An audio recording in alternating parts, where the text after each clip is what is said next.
தென்காசி. இன்னைக்கு நம்ம என்ன பார்க்க போகிறோம் அப்படின்னா, தென்னிந்திய வரலாறுல பிற்கால சோழர்கள் பார்க்க போகிறோம். பிற்கால சோழர்கள் அப்படிங்கும்போது இவங்களுடைய ஆட்சி காலம் அப்படின்னு சொல்லி பார்த்தோம் அப்படின்னா 8 to 12ஆம் நூற்றாண்டு வரை ஆட்சி பண்ணாங்க. தென் இவங்களுடைய தலைநகர் அப்படின்னு சொல்லி பார்த்தோம்னா தஞ்சாவூர் அப்படின்னு சொல்லுவாங்க. ஸோ இதுக்கப்புறம் வந்து என்ன அப்படின்னா, இதில் நிறைய அரசர்கள் வந்தாங்க. இதில் முக்கியமாக 8 அரசர்கள் வந்தாங்க. அந்த 8 அரசர்கள் யாரெல்லாம் என்ன பண்ணாங்க அப்படிங்கிறத நம்ம வந்து ஃபஸ்ட் பார்க்க போகிறோம். ஸோ இதில் வந்து என்னன்னா ஃபஸ்ட்டு யார் வந்து அந்த பிற்கால சோழர்களில் தஞ்சை ஆட்சி பண்ணி யார் ஃபஸ்ட்டு ஆரம்பித்தாங்க அப்படிங்கிறத பார்க்கலாம். விஜயாலய சோழன். ஸோ விஜயாலய சோழன் கிபி 815 முத்தையிலிருந்து தஞ்சையை கைப்பற்றி தன்னுடைய சோழ பேரரசை வந்து நிலைநாட்டுறாரு. அதுக்கப்புறம் வந்து இவர் வந்து தஞ்சையில் ஒரு துர்க்கை கோயிலை வந்து கட்டி முடிக்கிறாரு. அதுக்கப்புறம் இன்னொருத்தவங்க யார் அப்படின்னா ஆதித்த சோழன் அப்படின்னு சொல்லி பார்க்கும்போது இவர் வந்து திருக்கட்டளை கோயில் அப்படின்னு ஒரு கோயிலை வந்து கட்டுறாங்க. அதுக்கப்புறம் பல்லவ மன்னான கடைசி அரசர் அபராஜிதனை தோற்கடிச்சு இவர் வந்து அந்த பகுதியை வந்து கைப்பற்றுகிறாரு. ஸோ நெக்ஸ்ட் முதலாம் பராந்தக சோழனோட பட்டப்பெயர்கள் என்னலாம் அப்படின்னு சொல்லி பார்த்தோம்னா மதுரை கொண்டான், பொன்வேந்த சோழன் அப்படின்னு சொல்லி சொல்லுவாங்க. ஸோ இவரை பற்றி வந்து இவருடைய காலத்தை சேர்ந்தது உத்திரமேரூர் கல்வெட்டு வந்து இவருடைய காலத்தை சார்ந்தது. உத்திரமேரூர் கல்வெட்டு அப்படிங்கும்போது வந்து இதில் வந்து குடவோலை முறையை பற்றி அதிகமாக சொல்லியிருப்பாங்க. ஸோ குடவோலை முறை அப்படிங்கிறது என்ன அப்படின்னு சொல்லி பார்த்தோம்னா தேர்ந்தெடுக்கும் முறை. யார் வந்து ஒரு ஊருக்கு வந்து ஒரு அரசரை வந்து எப்படி தேர்ந்தெடுக்கணும் அப்படிங்கிற முறைகளை பற்றி அதில் வந்து சொல்லியிருப்பாங்க. ஸோ அதில் அவங்களுடைய தகுதிகள் என்ன இருக்குது, யார் தேர்ந்தெடுக்கப்படலாம், அப்புறம் அவங்களுடைய வயசு வந்து இந்த ஏஜ்லேருந்து இந்த ஏஜ் வரைக்கும் தான் இருக்கணும் அப்படிங்கிறத பற்றி டீட்டெயிலாக சொல்லியிருப்பாங்க.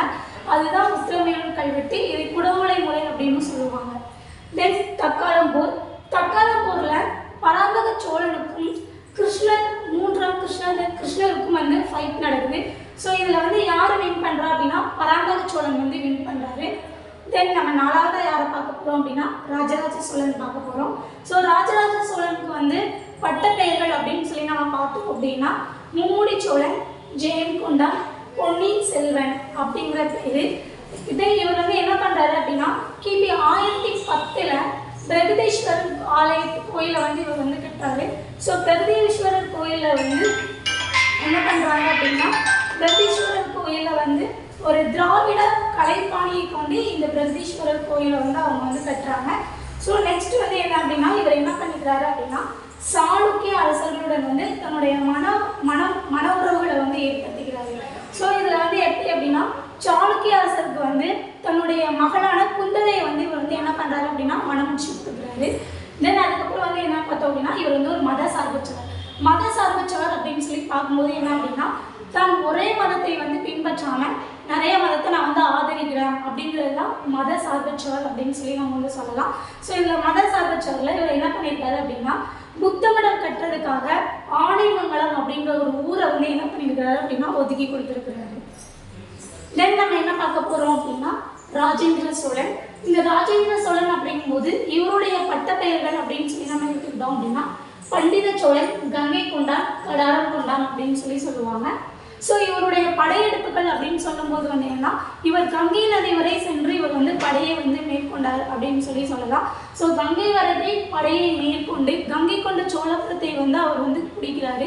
ஸோ பிடிச்சதுக்கு அப்புறமா கங்கை கொண்ட சோழபுரத்தில் ஒரு கோயிலையும் கட்டுறாரு. ஃபஸ்ட்டு இவங்களுடைய தலைநகர் வந்து என்னதான் தஞ்சையாக இருந்தாலும் இவர் கங்கை கொண்ட சோழபுரத்தை கைப்பற்றினதுக்கு அப்புறமா தன்னுடைய தலைநகரை கங்கை கொண்ட சோழபுரத்திற்கு மாற்றுறாரு. தென் அதுக்கப்புறமா வந்து என்ன அப்படின்னா இவர் கடல் தாண்டி என்ன பண்ணுறாரு அப்படின்னா பயணம் வந்து மேற்கொண்டு அங்கே இருக்கிறவங்க வந்து என்ன பண்ணுறாரு அப்படின்னா டிஃபெக்ட் பண்ணுறாரு. ஸோ அதில் வந்து இவர் வந்து ஒரு வலிமை மிக்க கடற்படையை வச்சுருந்தாரு அப்படிங்கிறதுக்காக ஒரு எக்ஸாம்பிளாக நம்ம வந்து சொல்லலாம். ஸோ அதுக்கப்புறம் வந்து என்ன அப்படின்னா இவருமே வந்து என்ன பண்ணியிருக்காரு அப்படின்னா தன்னுடைய சாளுக்கிய அரசனுக்கு வந்து என்ன பண்ணுறாரு அப்படின்னா தன்னுடைய மகள் அமங்கா தேவியை வந்து என்ன பண்ணுறாங்க அப்படின்னா திருமணம் பண்ணி கொடுக்குறாங்க. ஸோ இதில் வந்து சாளுக்கிய அரசர்கள் கூட ஒரு நல்ல உறவு முறைகள் வந்து சோழர்கள் வந்து வச்சுக்கிட்டாங்க அப்படிங்கிறத நம்ம இது மூலமாகவே தெரிஞ்சுக்கலாம். தென் நம்ம யாரை பார்க்க அப்படின்னா குலோத்துங்க சோழன். இப்போ குலோத்துங்க சோழன் அப்படின்னு சொல்லி நம்ம சொன்னோம் அப்படின்னா குலோத்துங்க சோழன் யார் அப்படின்னா இவர் வந்து சோழ சாளுக்கிய முறையை சார்ந்தவர் அப்படின்னு சொல்லலாம். ஏன் நம்ம இவரை சோழ சாளுக்கிய மரபை சேர்ந்தவர் அப்படின்னு சொல்கிறோம் அப்படின்னா இவரோட அம்மா வந்து யாருன்னா அமங்காதேவி. ஸோ அமங்காதேவி வந்து ஒரு சோழ வம்ச பரம்பரையை சேர்ந்தவர். ஸோ இவர் வந்து சாளுக்கியரை திருமணம் செய்து கொண்ட பிறகு வந்து இவர் குலோத்துங்க சோழன் பிறந்தனால சோழ சாளுக்கிய மரபை சேர்ந்தவர் குலோத்துங்க சோழன் அப்படிங்கிறது நம்ம சொல்லலாம். ஸோ இவர் வந்து எந்த கோயிலை கட்டியிருக்கிறாரு அப்படின்னா கும்பகோணம் சூரிய கோவில் அப்படின்னு சொல்லி ஒரு கோயிலை வந்து கட்டியிருக்கிறாரு. தென் அதுக்கப்புறம் வந்து என்ன அப்படின்னா வணிக குழுவை வந்து எங்கே அனுப்பி வைக்கிறாரு அப்படின்னா சீனாவுக்கு வந்து வணிக குழுவை அனுப்பி அங்கேயும் தன்னுடைய வணிகத்தை வந்து நிலைநாட்டி கொண்டார். அதுக்கப்புறம் வந்து என்ன அப்படின்னா சுங்கவரியை தவிர்த்தார். ஸோ சுங்கவரி வந்து அந்த காலத்தில் வந்து இருந்திருக்கு. ஸோ அந்த சுங்கவரியை தவிர்த்து என்ன பட்டப்பெயரை சூட்டி கொண்டார் அப்படின்னா சுங்கம் தவிர்த்த சோழன் என்று அனைவராலும் அழைக்கப்பட்டார். தென் இவருடைய காலத்தில் அப்படின்னு பார்த்தோம் அப்படின்னா தமிழ் இலக்கியங்கள் மிக அதிக அளவில் வந்து சிறப்புற்று விளங்குது அப்படின்னு சொல்லி நம்ம வந்து பார்க்கலாம். ஏன் அப்படின்னா இவருடைய காலகட்டத்தில் வந்து நிறைய பேர் வந்து இருந்திருக்காங்க. ஸோ அது யாரெல்லாம் அப்படின்னா தமிழ் இலக்கியங்களை சார்ந்து நிறைய பேர் இருந்திருக்காங்க. ஸோ கம்பர், சேக்கிழார், புகழேந்தி, ஒட்டக்கூத்தர் இவங்க எல்லாருமே வந்து என்ன அப்படின்னா குலோத்துங்க சோழனோட சமகாலத்தவர் அப்படின்னு சொல்லி நம்ம வந்து சொல்லலாம். தென் நம்ம இன்னொன்று வந்து ஏழாவது யார் பார்க்க போகிறோம் அப்படின்னா இரண்டாம் ராஜராஜன் பார்க்க போகிறோம். ஸோ இவர் வந்து என்ன அப்படின்னா தாராசுரம் ஐராவதன் கோயிலை வந்து இவர் வந்து கட்டியிருப்பாரு. இந்த கோயிலோட சிறப்பம்சம் அப்படின்னு சொல்லி நம்ம பார்த்துக்கிட்டோம் அப்படின்னா இசை படிக்கட்டுகள் வந்து இவர் வந்து அமைச்சிருப்பாரு. தென் கடைசியாக நம்ம வந்து யாரை பார்க்க போகிறோம்னா மூன்றாம் ராசேந்திரனை தான் நம்ம பார்க்க போகிறோம். இவர் வந்து என்ன அப்படின்னா இவர் தான் சோழ வம்சத்தில், அதாவது பிற்கால சோழர்களை கம்பேர் பண்ணும்போது இவர் தான் கடைசி அரசர். இவரோட சோழ வம்சம் முடிவுக்கு வருது. ஸோ கடைசி அரசராக இவர் தான் இருக்கிறாரு. இவர் யாரை டிஃபெக்ட் பண்ணி யார்கிட்ட தோல்வி அடைகிறாரு அப்படின்னு சொல்லி நம்ம பார்த்தோம் அப்படின்னா பாண்டிய மன்னனான இரண்டாம் சடாவர்ம பாண்டியன்கிட்ட வந்து போர் புரிஞ்சு தோல்வியை தழுவி கொண்டார்.